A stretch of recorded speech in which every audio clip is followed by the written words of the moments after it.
today to have New York Times and USA Today best-selling author Jane Heller, who, when I discovered Jane, this book that Jane wrote, I was like, oh my gosh, I have got to get to know this woman and invite her on one of our discussions. Jane has written a lot of books, okay, primarily novels, but one of her nonfiction books that she's written is called "You'd Better Not Die or I'll Kill You: A Caregiver's Survival Guide to Keeping You in Good Health and Good Spirits." And Jane, I am so honored that you agreed to jump on with us today and talk about this book and your personal journey. Thanks so much. You're welcome. My All pleasure. right. Well, now, before we dive in to the discussion about that book and your personal journey, let's hear a little bit about you. How did you become a writer? I mean, this is a you've made a living as a writer. I commend you on that. That's not easy. Tell No, us a it's little bit not about easy. that path. So after college, I went into book publishing, which is what a lot of liberal arts kids did, either publishing or advertising. And I became a publicist for several publishing houses in New York. And among my authors were Stephen King, Danielle Steele, Judy Blume, Erica Jong, um, lots of best-selling authors. And I loved going on book tours with them and I writing press releases for them and promoting their books. And in those 10 years, it never occurred to me that I would write a book like they were doing. It looked like too much work, frankly. But then I got promoted to vice president of marketing for one of the publishing houses. And suddenly I was in boardrooms being bored. And I was no longer doing the creative work that I loved. So I said, I'm just going to take a step back and see if I can write a novel. And I did. Wow. Okay. Now I've got your website up here, janeheller.com. And folks, take a look at all the books that Jane has written. She started out, your first one was Clean Sweep. Right.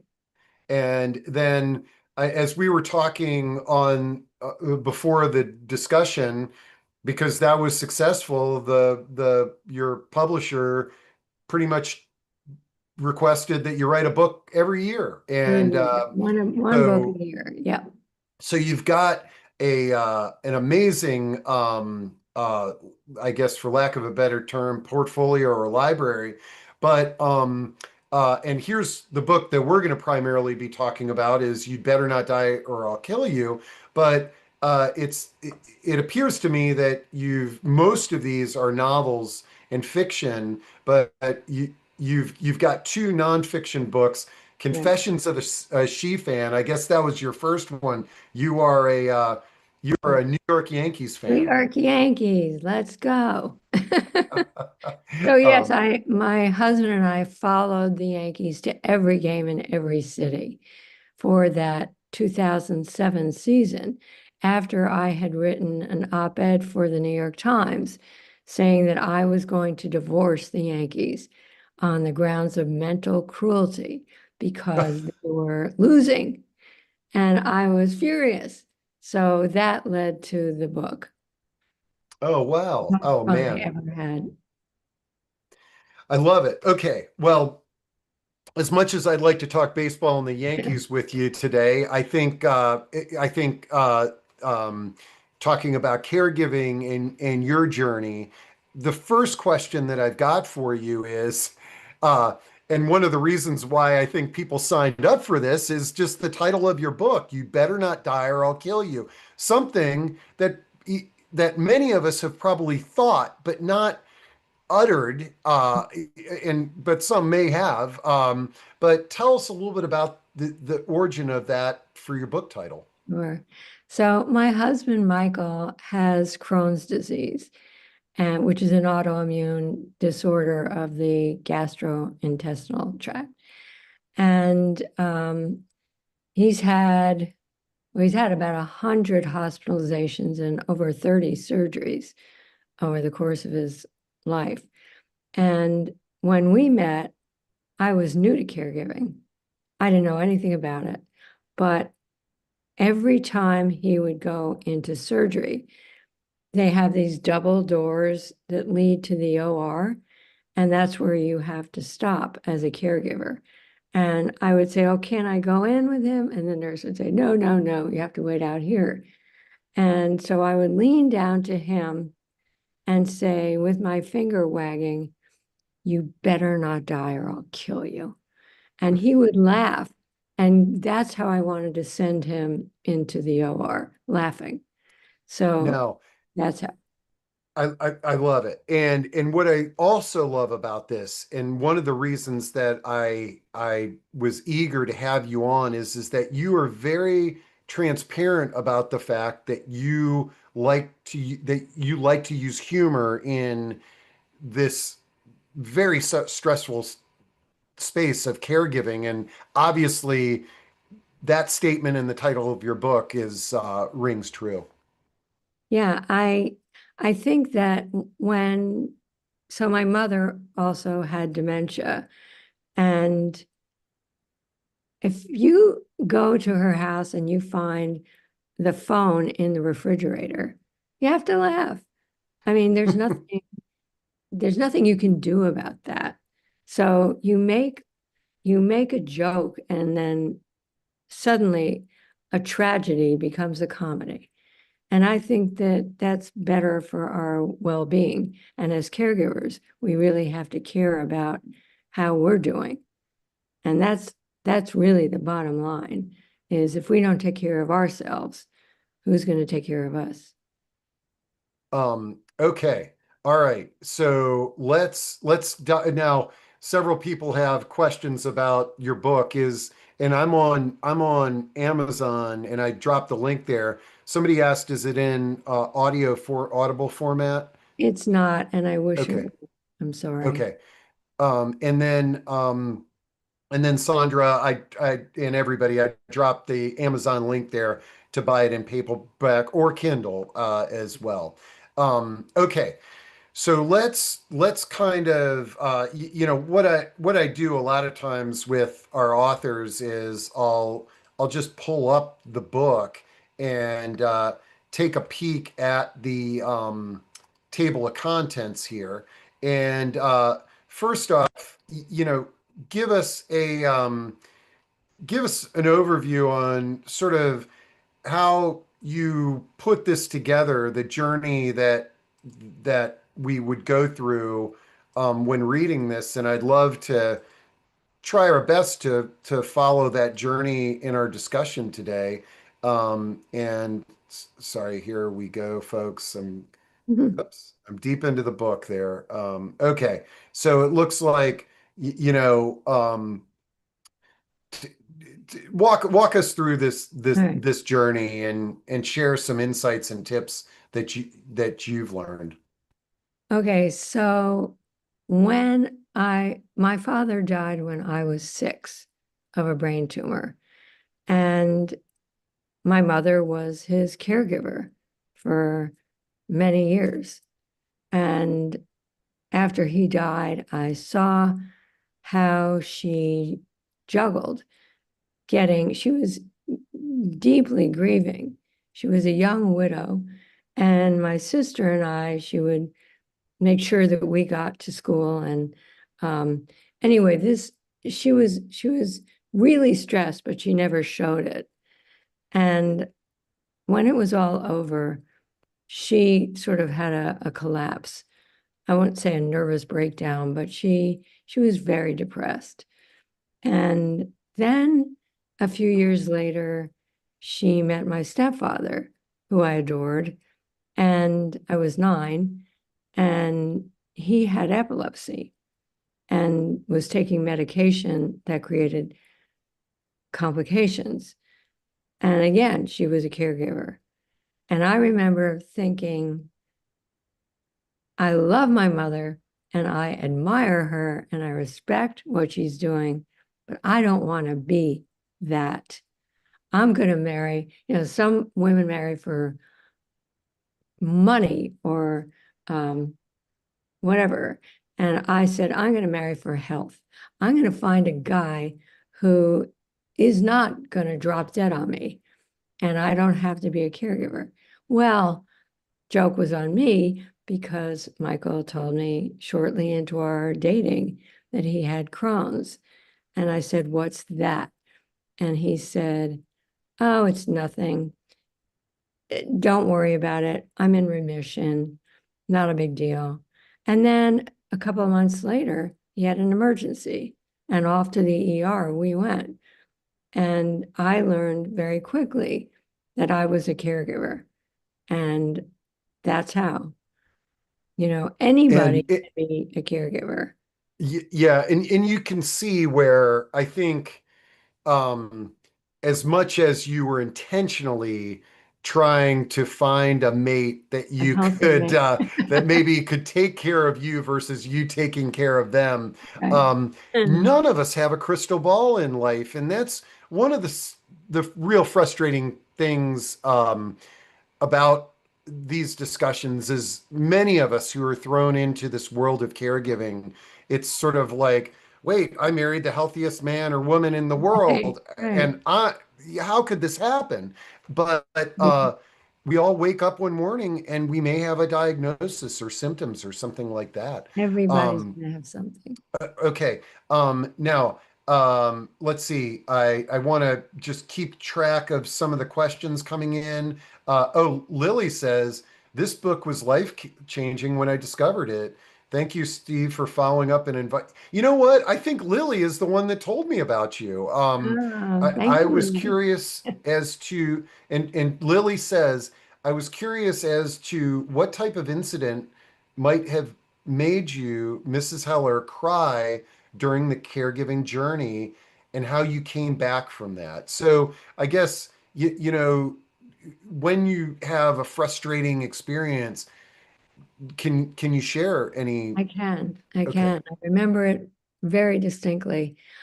I, Michael was in the hospital and my car was parked in the lot adjacent to the hospital. And the surgeon had just come out of surgery with him and said to me, he did okay, but he can never have another surgery because they had cut so much of his bowel and resectioned it. They said that he will suffer from something called short gut syndrome, which is too technical for anybody to get into. But the point was, I had bad news. I had scary bad news. And I held it in while I was with Michael. I didn't show any fear or concern. I just said, oh, you'll be fine, you'll be fine. And then I got to my car, which was like this little womb. I closed the windows and I was just there by myself. And I just started sobbing and sobbing for 20 minutes or so. And then when I was done, I said, okay, I can cry, I can be sad, but I can handle this. Whatever it is, I'm still here. You can cry all you want, but you're still here. That's how that chapter came. Wow. Lily, thanks for asking that question, and I'm glad you could share that experience with us. And then marijuana, no, asks, could you share how your book has been able to bring encouragement to the family and sick going through chronic diseases? Or perhaps maybe another way of reframing that is, Jane, is there anything that you can offer to us that may be going through chronic diseases with our loved ones? Any words of wisdom and encouragement? The one thing I would say with a chronic disease or illness is that you're going to have good days and you're going to have bad days, but it's probably not going to get better. You're in it for the long haul with a chronic illness. So in Michael's case, he has flares. And when he has flares, he's really sick. And I just have to be there. And then there are times when he's great and he goes, let's go out for dinner. And so it's a roller coaster with a chronic illness. You're going to be up and you're going to be down. And you have to try to keep an even keel and not let yourself get sucked into the up and down. Now, from the point of the diagnosis to where Michael started seeing, symptoms, how many years has it been to that you've been that he's been dealing with these symptoms and you've been a caregiver for him? Okay, so he was diagnosed at age 11, long before Okay. I ever knew him. And now we've been married 33 years. So from even before we got married, he's had Crohn's. So I've been at it for that long, 30 plus years. And sometimes, as I said, things are going great, and sometimes they're not. And I know that's going to happen. Like, and he'll say to me, I'm fine now, and I will leave him. But I also know in the back of my mind, you won't be fine in another few months, let's say. Hmm. He gets infusions of a drug called Entyvio every 6 weeks. And after the infusions, he does pretty well. And then eventually they wear off. So it follows a similar path to how it feels to be with someone with a chronic illness. Okay. Now, you mentioned your mom was diagnosed with dementia, and so many of the people in our community and listening to this are in a similar boat. Can you kind of, and I realize that that happened after you wrote this book, correct? Yes, yes. Okay.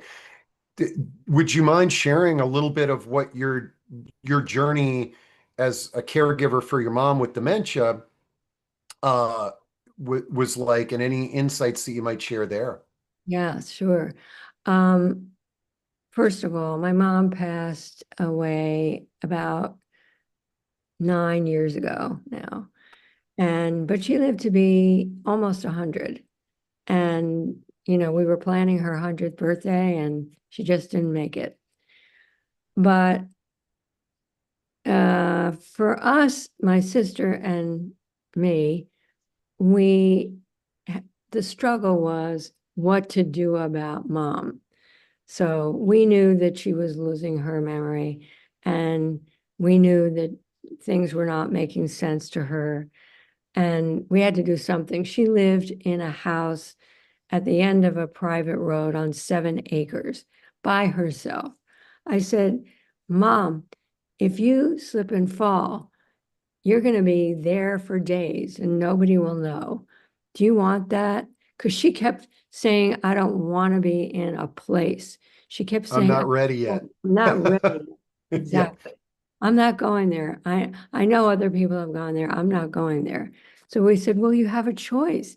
You can either go there or you can have somebody come and live with you and take care of you and have a professional caregiver. And she said, well, okay, I'll have somebody come. And that wasn't it.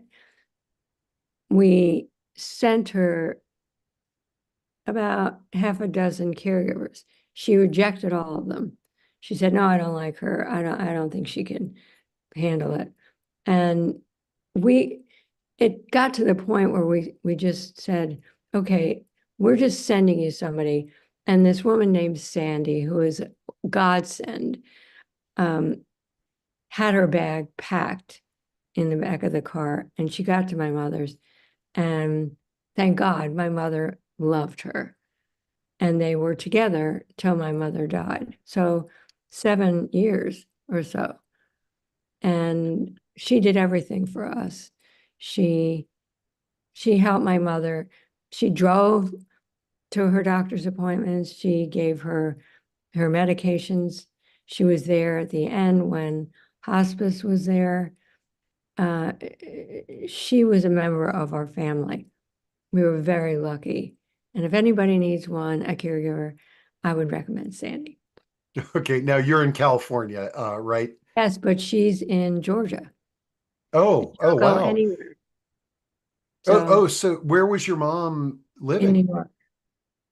Wow, and Sandy has traveled around the country Yes, she as has. a live-in caregiver. Yes. Wow. Man, what you're right. I mean, how lucky to find one person that you could afford that was there and caring for your mom because And many trust. times we talk about the revolving door of caregivers, where it's a different person every day, which can be very disruptive to a person with dementia.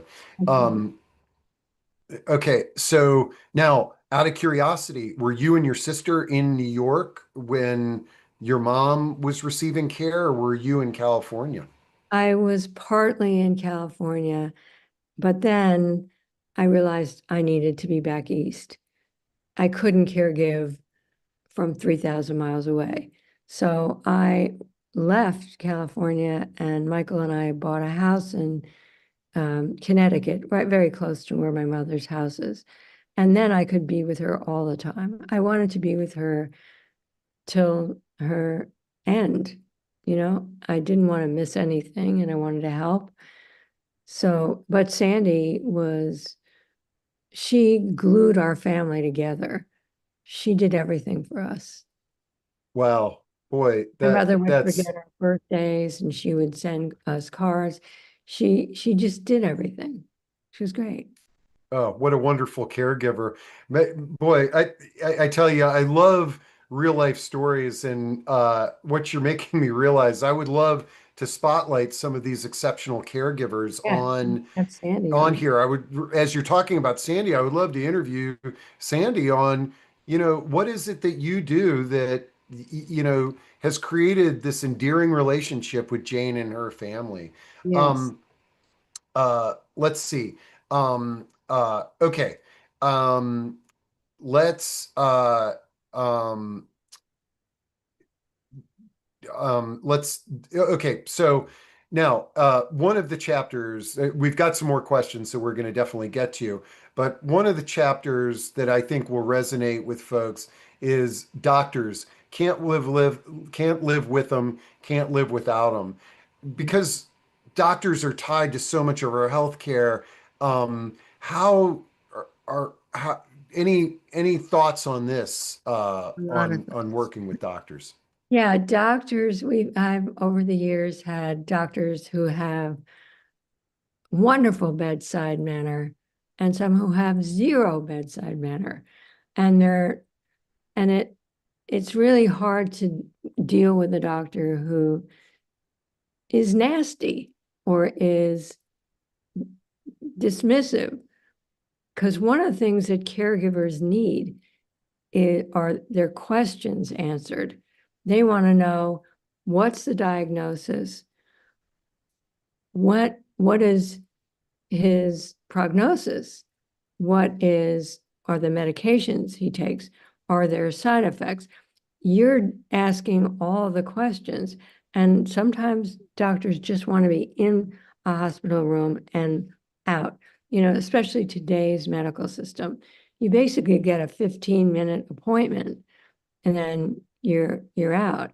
But so I came up with a strategy. We had a surgeon who was in and out. I would say, "Oh, hi, he'd come into the room and I'd say, "Can you take a look at Michael's abdomen? it's really red and I think it might be infected. And he would say, no, it's fine. And then he would leave. And I said, okay, how am I going to get this doctor to stay in the room and answer my questions? So the next time he came, I positioned myself behind him in front of the door. And if he tried to turn around and leave, he'd have to knock me over. So I called that box the doc. And it worked, really worked. And you just have to, and the other thing I was told is by a critical care nurse, and this is in the book, that in sometimes doctors, not sometimes, but always doctors are very busy. And sometimes they can't talk to you right then. So ask them, is there a good time to talk? Can we make an appointment to see you so our whole family can come and ask you all these questions instead of just trying to catch them on the run? Um, Boy, I promise we'll get to more questions. Keep them coming in, but I'm intrigued by some of the titles of your chapters. The this is one that's intriguing to me. Who knew friends could be so unfriendly? Mm. Um, Tell us a little bit about that. I have an idea of what that's about, but I'm curious. It's a tough one. Um, I don't know if your listeners have experienced this, but I bet they have. When someone is sick, people don't know what to say. They don't, you know, other than hang in there to you. And hang in there is not helpful. They mean well, but they don't know what to do. The other thing that happens is sometimes you get dropped by friends that, if you can no longer participate in social things, they think, oh, I might as well just, I don't even know if they think about it consciously, but they just kind of drop you off the radar, like it's contagious or something. And so one of the women I interviewed in the book, named Harriet Brown, she talked about stiff arming is what it's called when friends just keep you at a distance. And I had an experience with that when a friend emailed me and said, hey, haven't seen you in a long time. Um, what's going on? So I emailed back, what's going on is that Michael just had surgery and he's in the hospital. And she said, okay, thanks. And I never heard from her again. And Mhm. she was so off my list after that. I mean, you tell somebody you're going through a crisis and they're not there. And that's how you can tell a good friend from a not so good friend. I was hoping that that might be the rabbit hole we go down because on this platform we talk a lot about building our personal village or having our team before we need it, and people often discover that in their orbit, they have really good friends that are either not capable or willing to kind of step up to the plate to help you in a crisis situation or in a caregiving situation. And then the irony is that some people that you might not think as your best friend or somebody that would come are are there every step of the way. Yeah. And you know, Jane, I, I love your reflections on this because, you know, many of us think about, okay, I might need a caregiver when I'm like in your mom's situation, Mhm. older adult, with dementia. But you sort of fell into the caregiving situation much, much, much before the expected time. So you didn't have time to sort of cultivate this personal village that might assist you with caregiving. Um, Tell us a little bit about like what your current village looks like, or how has that morphed over the years? Well, it's more because one of the reasons is we've moved back to California. And so our friends here are, we don't have a large group of friends. We have a small but very good group of friends. And so we know that I know that if Michael is in the hospital, I know who to call. I can call my friend Lori and she will say, "What can I bring?" I'll come over and bring some soup or whatever it is. And my friend Tony will always come and visit and bring me whatever it is I need, you know. So we have a core group and it's Yeah. really important. That it really is. And we try to get folks to think about this in advance because I mean, when you said you know, I don't know if at any point in your life you had a larger circle of friends, Mhm. but the it can be challenging, you know, when there's you're caring for somebody with a healthcare issue, like there's guilt. I can't just go out and meet new people and leave them alone, and it might be challenging to go out together or what have you. And So people don't want to deal with it. People don't want to know about your problems. And you don't want to go around, go to someone's house and be woe is me and cry, all the time. That's a bore for everybody. So you mhm. have to pick your shots and know who is there for you. This is great. Okay. Great insights. Okay. Carrie asks, how did you maintain your career and working and being a caregiver? With difficulty. I have a chapter in the book about something like, if you work, you feel guilty. But if you're not at the hospital, you feel guilty. So what do you do? I, I, as an example, Michael was in the hospital. I was supposed to be finishing a novel. And I said, would you mind if I just took the day off today and worked? I really need to. He said, no, by all means, go ahead. So I was in Connecticut, he was in New York, and I called him just to check in. And I said, how's it going? He said, I'm freezing. No, none of the nurses will give me a blanket. I'm just freezing. And he just started complaining, which is something he never does. Hmm. And I said, I'll be right there. And I left what I was doing and I drove 90 miles to the hospital and I got there. I don't know if anybody's seen Terms of Endearment where Shirley MacLaine goes to the nurse and says, give my daughter her pain medicine. I was like that. I said, give my husband a blanket. Because I walked into his room and he had his little windbreaker over his shoulders, Uh, shivering. And I said, there's no excuse for this. All he wants is a blanket. Tell me where they are and I'll get them myself. hmm. So uh, you have to juggle. You know, people have to go to work and you either have to get somebody to take your place and like a friend, I could have that day asked a friend, could you go and stay with Michael?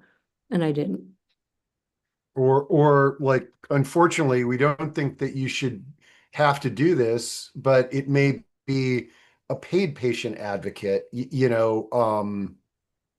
which is now a profession, somebody Yeah. that can advocate on behalf when either we or our loved ones can't be there.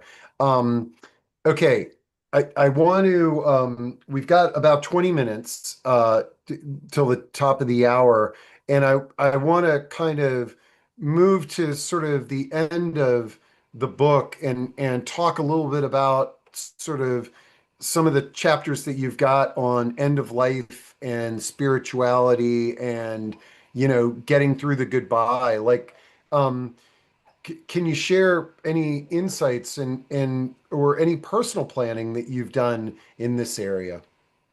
Oh, well, the one thing that I'm sure this is old news, but you need to have an advance directive, and different states call it something else.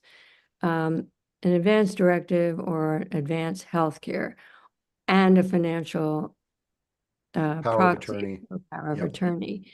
And, nobody wants to think about these things, but you have to.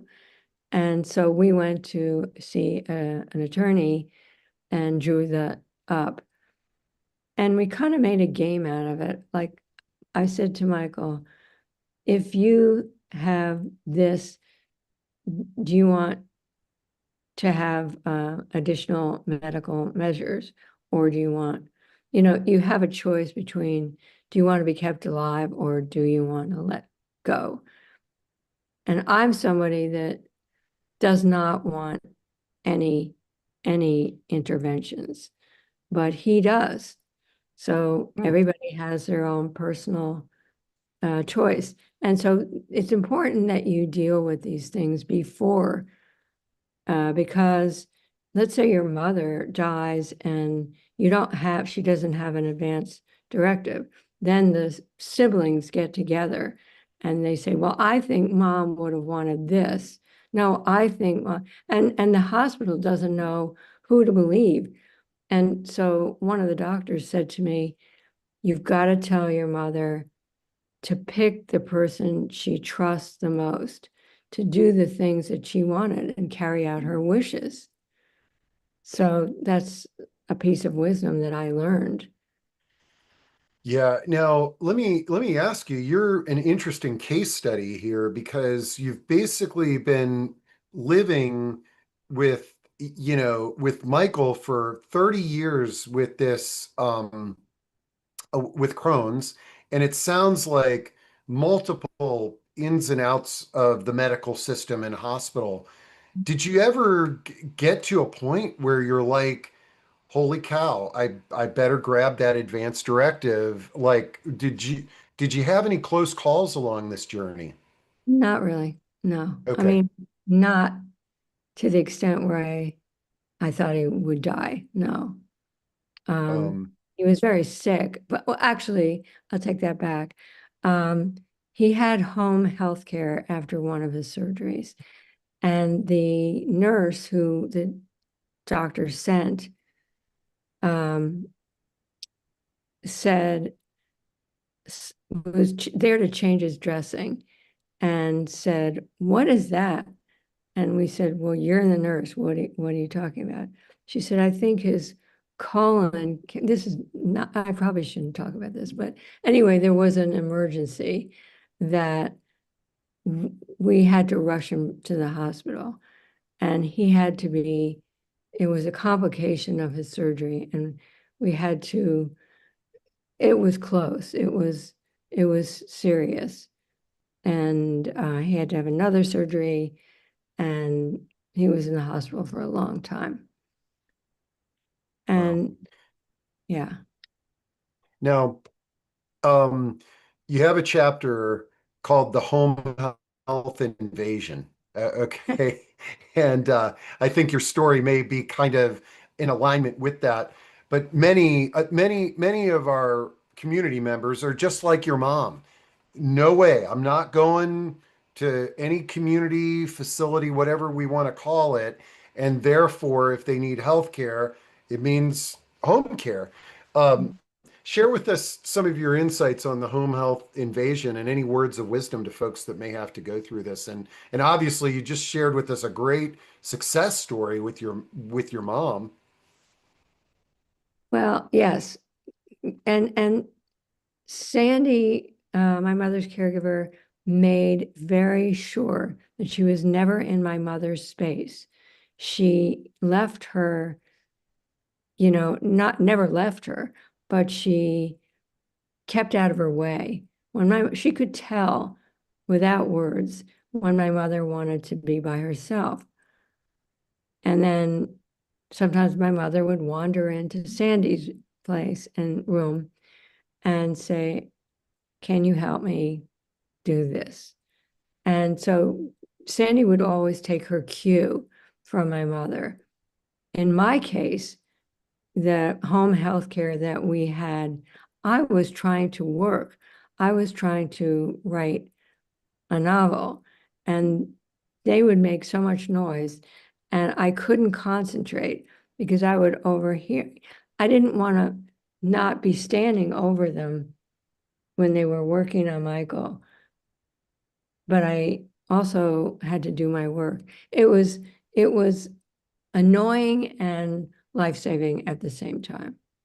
Hmm. If that makes So I guess if you had to sort of rewind the clock to that experience, um, any thoughts on how you might have framed it differently? Like, because let's face it, when we bring home care into our homes, we've never done this before, and so I guess defining the roles a little bit better, perhaps. finding roles, and also this will sound really stupid, but try to find someone with a very easygoing personality. People don't always get along, and you need to not clash with the caregiver. You have to you have to find a way to get along. And so don't bring your big personality into the setting. You know, hang back and let them do what they do. Okay. Um, so I'm watching the clock here. I want to your chapter, Who Has Time to Cook a Healthy Meal? We do.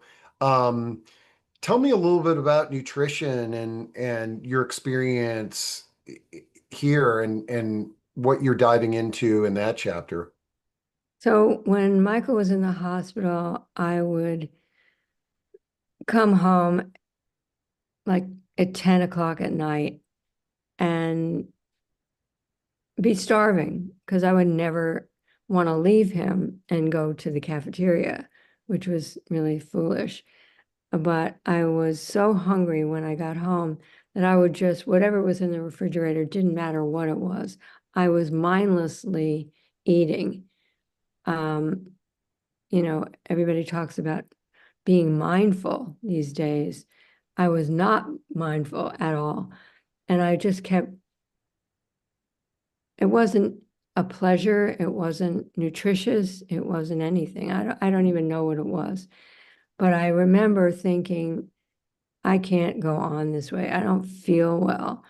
I, you know, I had my own stomach issues, and I said, I have to find another way. So I asked Martha Rose Schulman, who was writing uh, cookbook, a cooking recipe series for the New York Times. And she provided some recipes that are quick and easy and not a big deal. And I put them in the book because you can't, just the same way as you have to exercise while you're visiting someone in the hospital. You cannot just sit there in one place for hours. Being sedentary is the worst for your health. So get up, walk up and down the stairs in the hospital, walk around the block if it's warm enough. I put things in the book that I thought would be useful for exercise and nutrition. Yeah, and also like just your for Michael, eating right when you have a diagnosis of something like Crohn's disease, just him, both of you eating right together, eating healthy and exercising is is is if not as important as the medication that he's taking, it is important. It is important. I can't really get him to exercise. He hates it, but Try. Um, now I kind of would like to end this on on a high note, and one of the main reasons why I was very intrigued and have you on board, and that is you talk about laughter being the best, if not the only medicine. And share with us some insights on, humor. And, obviously you're this best-selling author. And so people must just think that, humor and just comes naturally. But how can us mere mortals, integrate humor into this caregiving situation? Well, I think the last chapter or the second to last chapter of the book, I'm not sure, is how do you find silver linings? There's a chapter in there called Silver Linings, and humor is a part of that chapter. But people think it's strange to say there's a silver lining to being a caregiver or having to deal with an illness, whether it's terminal or chronic. And one of the silver linings is everybody says who I asked in this book. And I did interview many other caregivers, some famous, some not so famous. And they all said, I didn't know I was this strong. I didn't know I could handle this.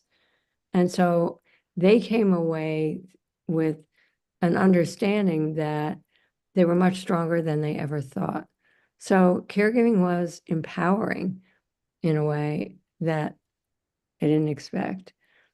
And also, and you brought this up, Steve, that they made new friends as a result of this. They would meet, if their parent was in a facility, they would meet other caregivers in the waiting room and say, what's your mother here for? What's your dad here for? And they'd say, let's go out to lunch after. And I know friendships have been formed by, it's not an organized support group, but they just have a way of meeting by osmosis. And that turns into a wonderful friendship. Yeah, I mean, none of us want a diagnosis, but but we're some of us are gonna have a diagnosis.